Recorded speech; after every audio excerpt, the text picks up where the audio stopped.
Hi, Joe Doyle here. As a former bricklayer turned property investor, I would not be where I am today if I didn't first learn the art of business. Nowadays, a big part of my life is helping other tradesmen succeed with their business by sharing my knowledge, insights and experience. Welcome to the Tradesman Support Group podcast. Shane, Alright, Joe, I'm ringing you ahead of schedule. Are we alright to ring you? Yeah, work ahead, yeah. Yeah, because just looking at the diary here, you're in at 2:40, but I said, you know what, fuck it, I'll ring the man. It's my right to ring people whenever I want, in the exact same way it's their right to tell me to fuck off and don't be ringing me, you know. So this is a bit of a weird call, because the last call I had last night was with you. yeah. as well, you know, so it's a bit weird, but we're just going through a few bits to talk about today, so we're alright. Brilliant. Okay, so what happened in the last 9 hours or fucking whatever? Well, I suppose 2 o'clock. What happened in the last 14 hours, 15 hours that didn't happen before then, you know? Yeah, well, let's see. I suppose I done the Facebook stuff there this morning and that, so I'm getting on that there now and getting that going, you know? Brilliant. Well, look, do you want me to have a little look at that and see? Have a look there, yeah. Give you a bit of perspective on it, you know? Owner of Precision Carpentry and Building, specialist in roofing, internal and external joinery. Yeah, that's good. There's a little happy picture of you on a roof. Looks good, yeah? Yeah. No objection with that. And, put it this way. I fucking know exactly what you're doing right now. I know what you do by looking at that work, if that makes sense, yeah? Now, in a really stupid way, put a few fucking capital letters in the bio there, but look, that's just me being silly, you know? And then we scroll down. A few photos of one of our most recent jobs in Kildare, a hotel fit out. We cover both commercial and private jobs, big and small. If you're thinking of changing interior jars, yeah, perfect. That's good. Don't be inclined to sell in the posts on your personal Facebook page, Shane. Yeah. Say that again, Joe. Sorry. Don't be inclined to sell. Sell, right? Yeah. You don't need to, because these are not your customers. Like, these are your friends. Does that make sense? Yeah. Now, what I think you should do, and this is just, listen, that's great what you've done here, but just let me give you a few little pointers if you don't mind, right? Just change the boy out a little bit, doesn't make a difference. Yeah, don't be inclined to sell. The camera that you're using for those photos is a bit shit, right? Because you're screenshotting them and you're posting them, and there's a lot of black in it. Does that make sense? Yeah, I was posting some of them thinking they look a bit dark, you know. But no, but you see, you probably haven't looked at them after you posted them. You know, who the fuck? What's in that fucking green room, Shane? That's a weird. That's a hotel bedroom. That is. I didn't like it myself. Man, Jesus Christ, you know. Where would you be going? These fancy designers, Joe. Fucking picking mad painkillers. Yeah, exactly. But it's just the photos that you put up, they're a bit shit, not because of the actual photo or the content of the photo, because the screenshot, there's a lot of black in them. So if you jump onto your phone really quickly there and look at those pictures, yeah, just have a look at it there, yeah. Hang on now.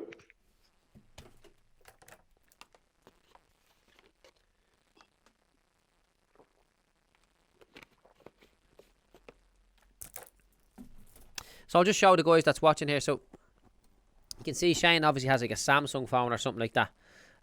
Well, it's not an iPhone. And there's a lot of black in the screenshots. And look, there's nothing wrong with it. Oh, I see the black either side of the pictures, Joe. Yeah. So just crop that out, you know. Yeah, never thought of that. Yeah, just listen, man. You're on the right track here, you know.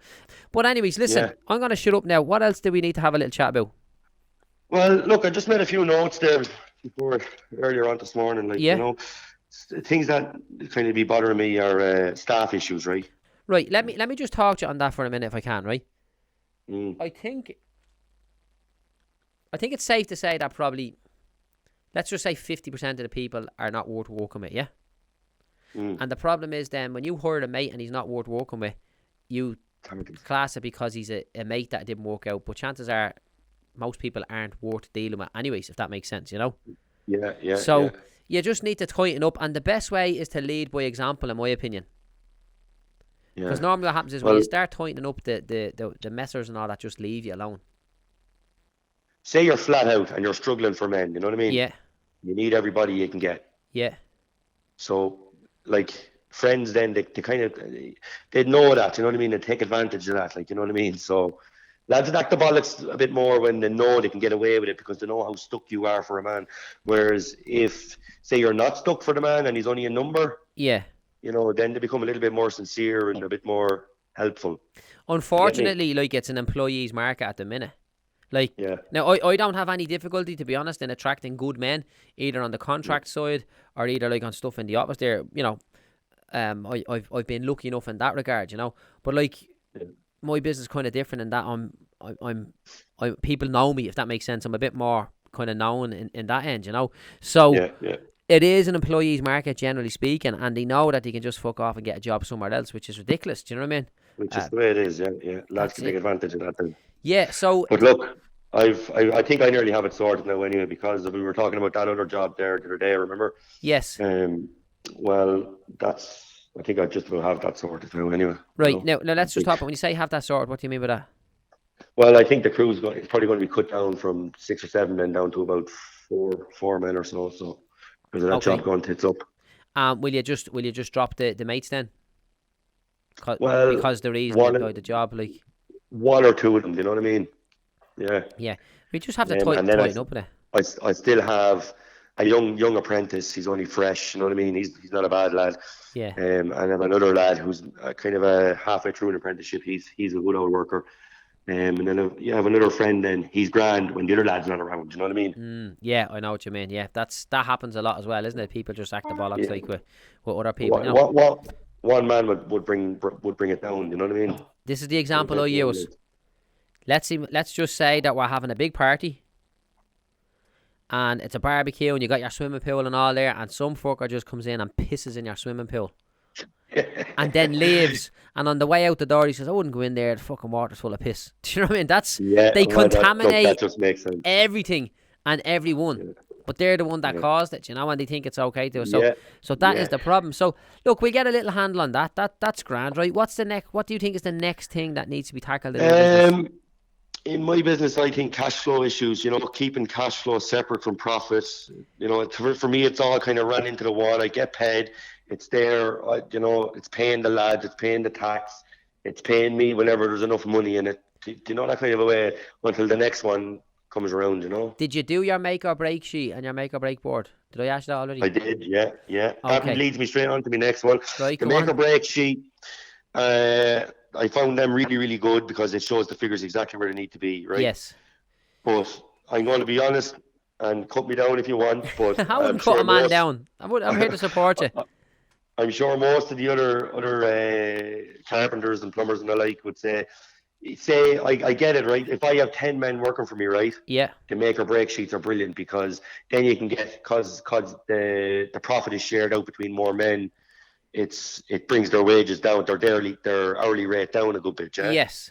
But if you only have 4 men working for you, yeah, their hourly rate is up 50, 60 euro an hour.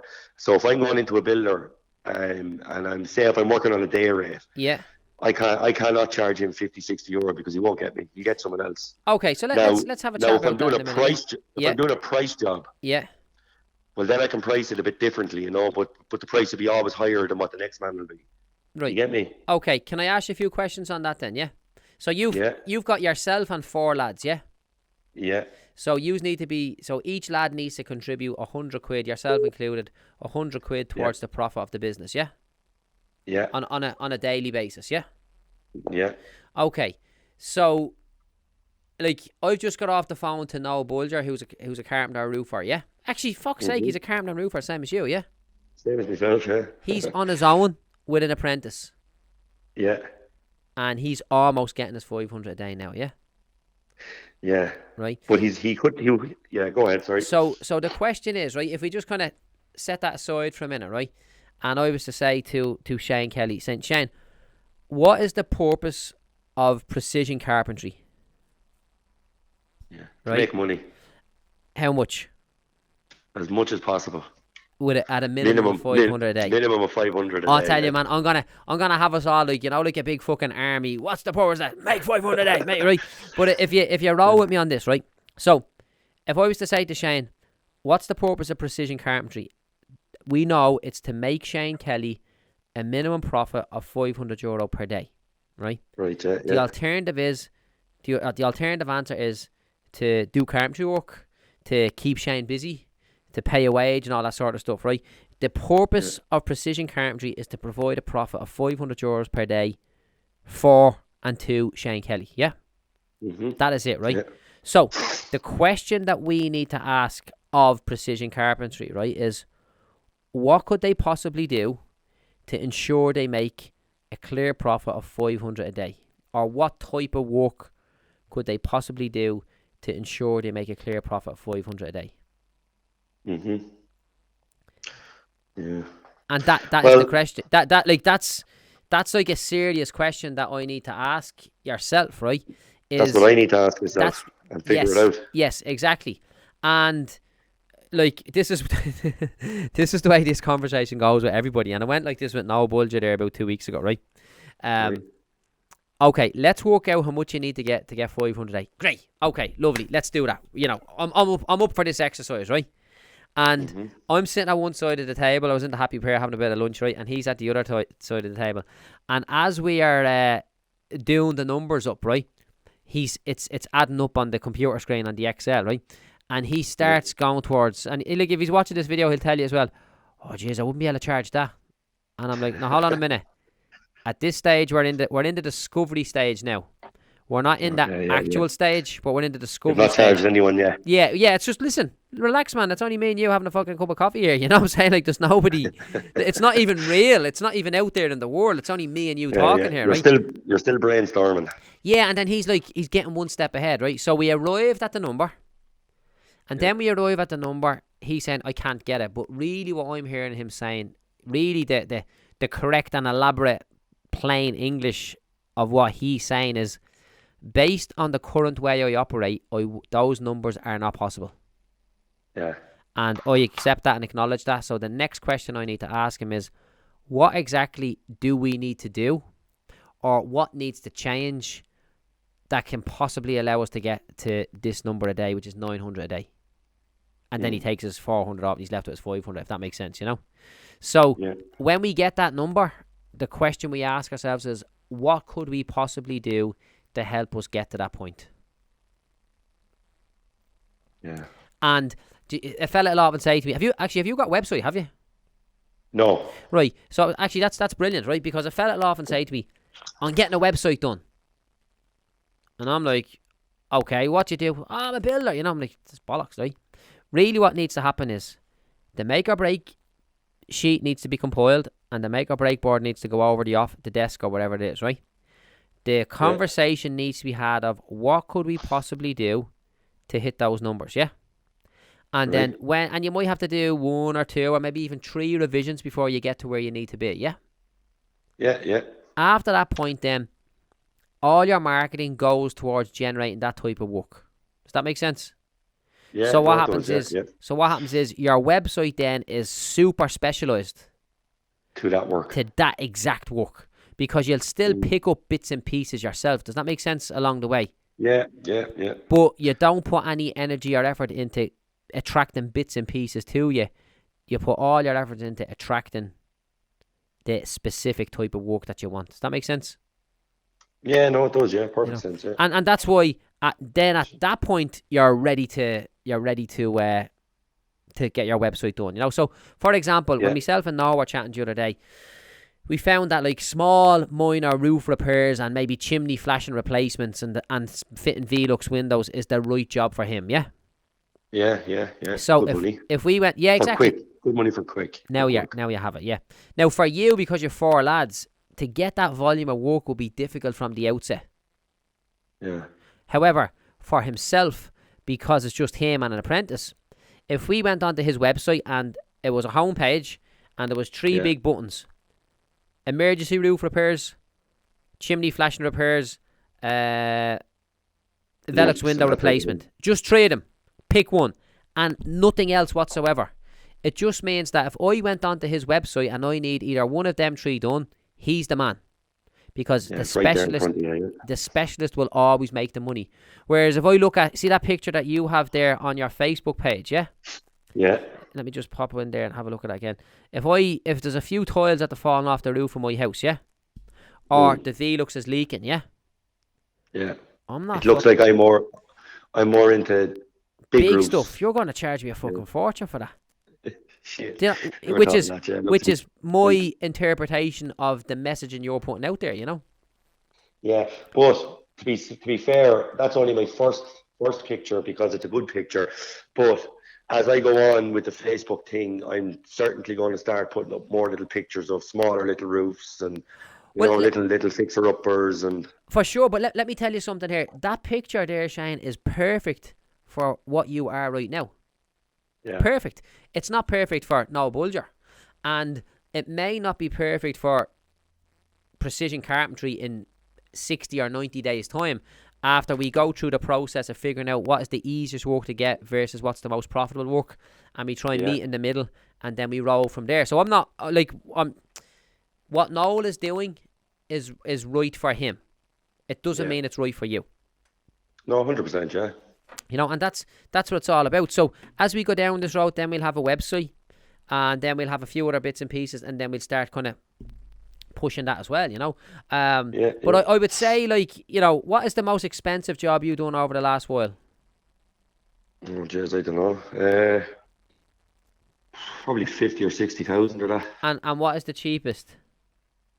Cheapest? Jesus. Trying to think now what the cheapest could be. Let's see. You could be 500 or 600 maybe, or €1,000. Right. So the problem there is it's difficult to specialise in all of them at the one time because the range is too big. Do you know what I'm saying?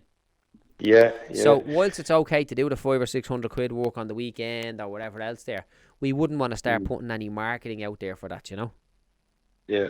And unless it's kind of a little add-on that you have when you get your mainstream marketing dealt with later on, you can come back and do something with it then, if that makes sense, Yeah, no, that makes sense.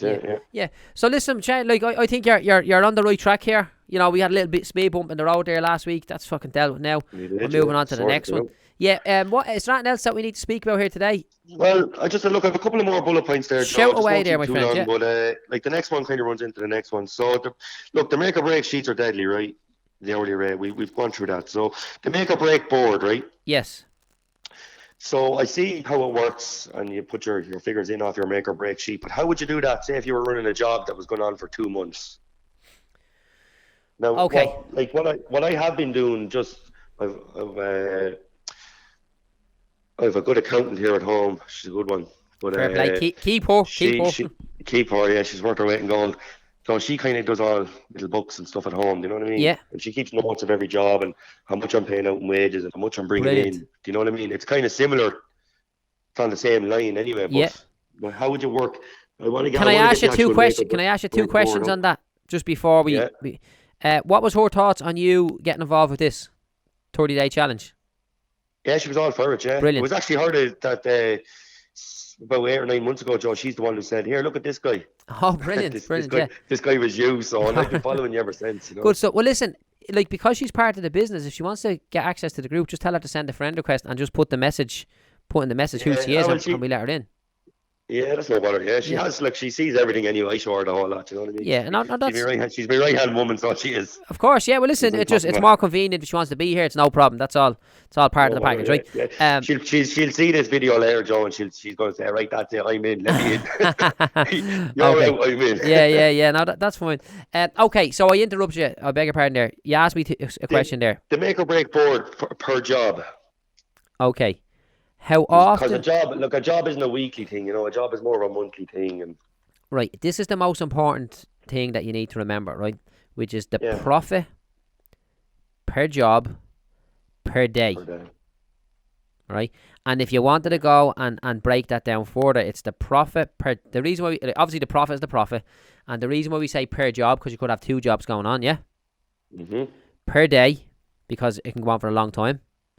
Yeah. And if you wanted to break it down again, per man. So it's the profit per job, per day, per man. Okay. So if you could get to the point of where you're working out exactly how much you're making on each guy per day, you're laughing, right? So what we need to do, and we had an interesting conversation on this last week with Hardy Kelly, and he felt we didn't grasp it for him entirely, right?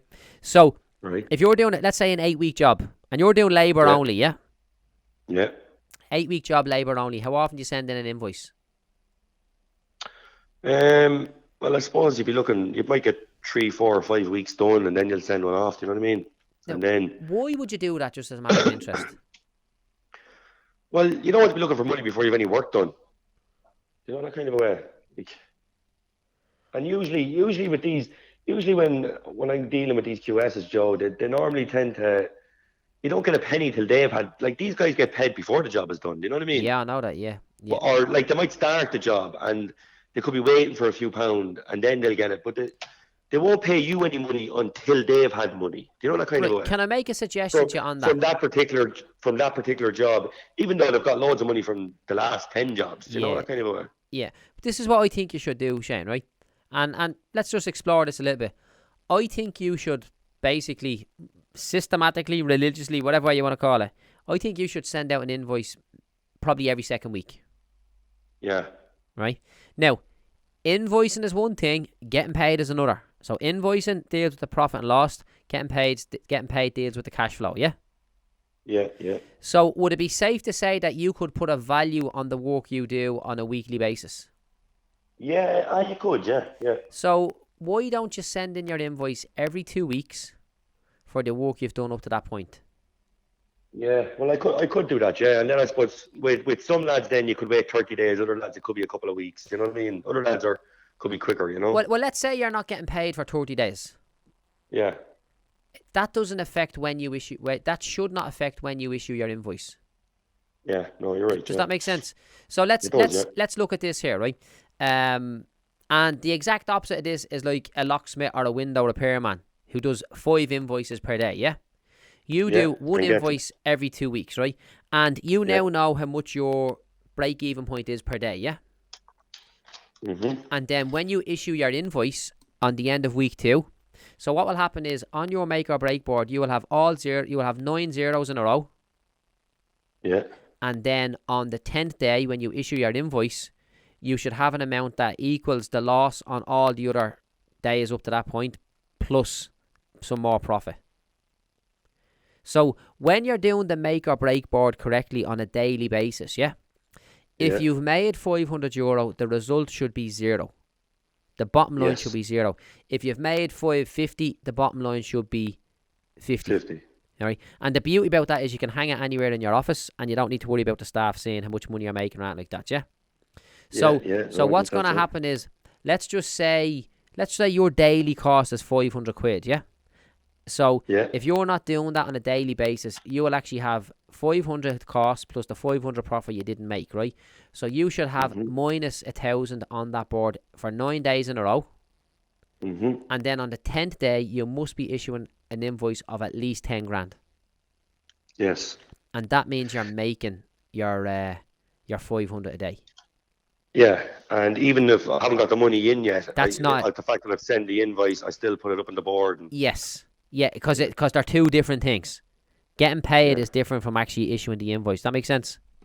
Oh, it is, yeah. But as soon as the invoice goes off, normally I'd be counting in my head, well, I've got this coming, I've got that coming, you know what I mean? And I'm going to spend money now on wages here, there, but I've got that coming. So in 3 weeks' time, I'll have X amount. Yeah. You know, that's what I'd be at. Yeah, so really, the right way to do it, Shane, is to completely, like, to work on the basis of, if I paid everyone today and I got everything I owe today, where would I be at?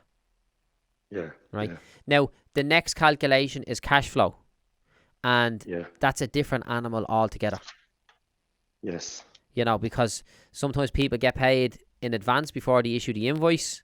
And sometimes people get paid in advance but actually don't make any money on the job. So the job is good for cash flow but just bad for profits, you know? Yeah, no, I've seen your videos on that. It kind of made sense. Yeah. So, like, basically, you need to be building your business up to a place where there's cash flow is not a problem for you, you know. Yes, for sure. Yeah, exactly. And that's really where the hard work is.